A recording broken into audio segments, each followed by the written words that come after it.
Alrighty folks, this is my auxiliary lights on an Indian Scout Rogue.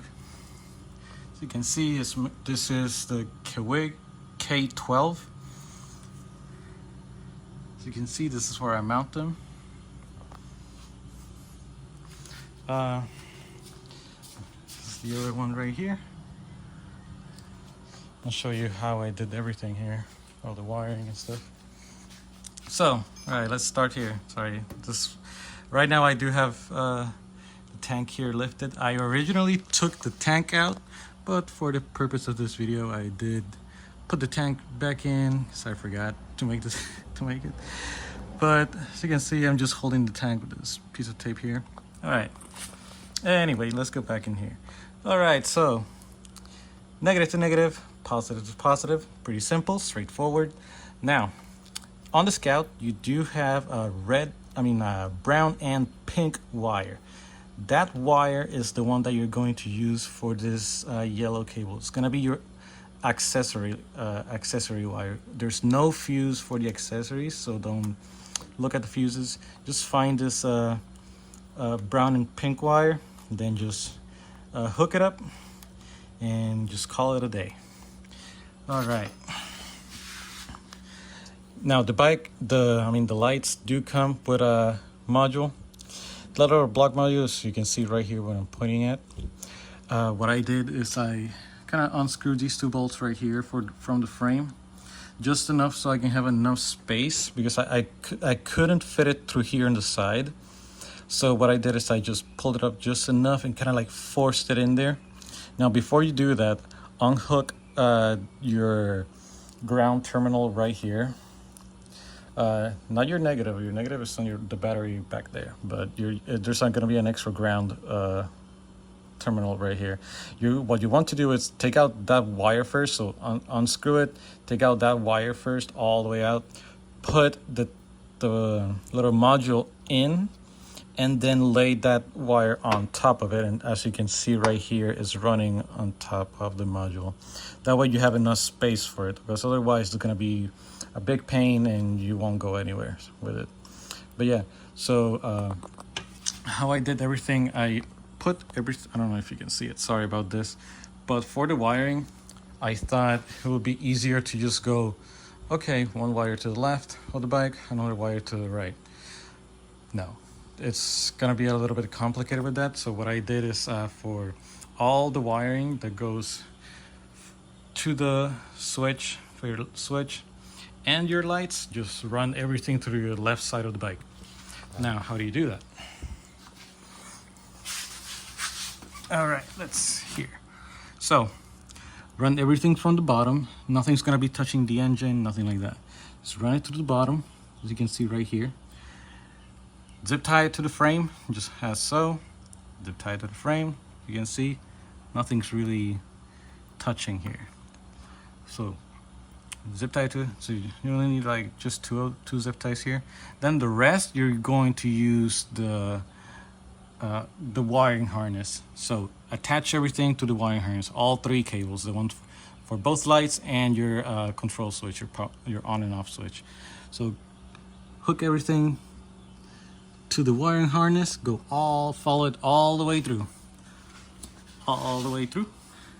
As you can see, I have this light comes down through here behind the engine crash guard. Just attach it right there for a cleaner look. I attached it to this other harness here, that way there's nothing loose. You can see, I'll show you once I drop the tank that everything's gonna look clean. So again, leave some slack here for when you turn the bike all the way to the right. That way you're not pulling everything from back there all the way here. So just make sure to leave enough slack. So you just pull a little bit, and then as long as you have some slack there, it's fine. So you're gonna follow everything here. And then this is my favorite part. Look at that. Can you tell there's excess wire? No, you can't. So you are going to have, I wanna say 6 to 8 inches of extra wiring. Now my first plan was to have everything bunched up here, but then I realized, okay, it looks too messy. there's barely any space, you know, for anything here. So what I did is I took everything and just pulled everything, all the excess, and bunched it up all nicely, nice and tidy up here. And here, as you can see, you do have some little, I don't know what to call it, a little hook, a little place that goes for the original wiring. So what you do is just I use a zip tie here and have everything nice and bunched up here. There's no cables that are too bent or nothing like that to where they can break. So everything nice and tidy there. Now, what I said before about having everything from the left side of the bike to the right, as you can see, I brought that other wire all the way here. I did zip tie it to the clutch cable. There you go, that way it's just there. That's really the only thing I could think of. Since you can see, this is why I meant there's really nothing you can do to attach it anywhere. Just nothing here, no wiring or anything. So this was my only option here. Just put it into the clutch cable, just zip tie it.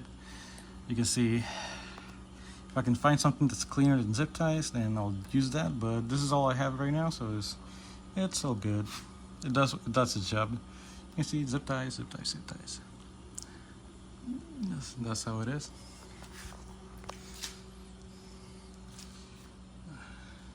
You see, there's nothing here. Now let me just drop the tank for you guys. That way, it's gonna be a little bit messy. But let me just lift this and drop it there. Put this here, and as you can see, look at that. No wiring, no nothing, except here. Obviously, you can't really do much about this. It's gonna show up either way, so it doesn't really matter. So the only thing that shows is just this, and a little bit right here. So you can see this is the wire for the lights, and that's really about it. So you can see everything's under the tank. I do recommend putting all the lights under the frame, or because you do have the tank here. My concern was that the tank was gonna pinch the wire, so I didn't really want that, so I just did it a little bit through the side. And yeah, that's really it. And then once you're done hooking everything up, remember, negative to negative, positive to positive. Right down here, that's your positive. As you can see, I have everything there. And you have your brown and pink wire that comes in. That's for your accessories. So you don't need this one at all. This one is just for an extra mode that the lights come with. And yeah, you don't really need that. Yeah, let me see where my... Alright, sorry, I had to make a little break. Just went to go get the keys. So just the bike here, the lights, all you do is just turn it on here. You can see that's the amber light right there. I will make a better video when it's dark outside. Right now it's not, but it does come with different modes. You do have that, so now it comes with amber, white, that's the high beams, and then you can actually mix both and then make a little bit of a smoother light. Then if you hold it, it comes with different modes, as you can see. Then yeah, that's pretty much it. Any questions, just let me know.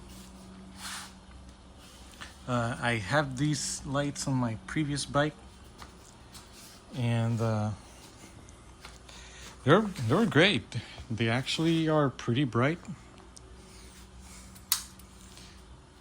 They are pretty bright. Work really good. I just put them on. Right now I'm just waiting for it to be nighttime so I can, angle them where I want them to be. If anybody's interested, it's my Scout. Oh yeah. I do have the saddle-in seat, pretty good seat. Yeah, once again, remember, brown and pink wire accessory light. That's the one that you're looking for. Otherwise, it's gonna draw power all the time. Yeah. Once again, any questions, just let me know. Yeah, that's it. Alrighty, folks, this is testing the lights out. So here it goes. That's amber. You can see it's high beams. It's pretty bright. Then you can also mix both. It's amber. You can see high beam. Pretty bright.